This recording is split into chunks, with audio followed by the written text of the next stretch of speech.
This is on numbers in the mind.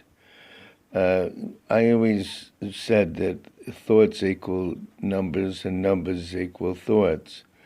If somebody were to think of the number 67 and they brought it into the inverted pyramid, like I did a lot of videos on, it would pay to go back to them. You would project the 67 to a 4, and then you would start adding the numbers. 6 and 7 is 13, which is 4. 7 and 4 is 11, which is a 2 and 6.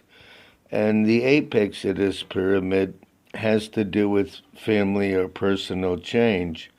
And the 6 and 7 equals 13, some kind of change in place and plans going on. And the 42 has to do with a question of what association the person wants to be with, or if they want to make plans with the person. So if it was a 24 instead of a 42, it would be help from people who are well known, etc. Now, if the person were to think of the number 82, and these are only examples, 82 is a number of trusting somebody, and if you projected the 82, it would equal a 1, and if you projected 8 and 2 is 10, and 10 would equal a 1, you would drop the 3, and this would be 1.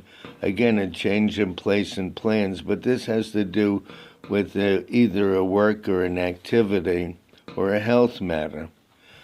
And it's kind of like trusting somebody with a change in place and plans. Whenever the 13 comes into view, it's the number of Napoleon, and a person has to always watch their actions and behavior. If they're too tough or too rough, it really turns back on them. So what this basically is numbers in the mind.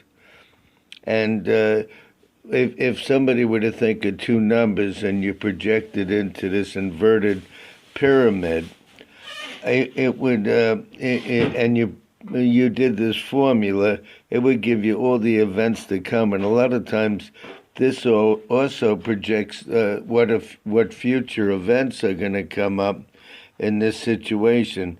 Surprisingly, I've had a lot of people come back and say, well, what you told me didn't exactly make sense at the time, but that's how it wound up.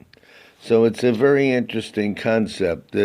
They just think of a number and they think it's random, but it really reads the subconscious.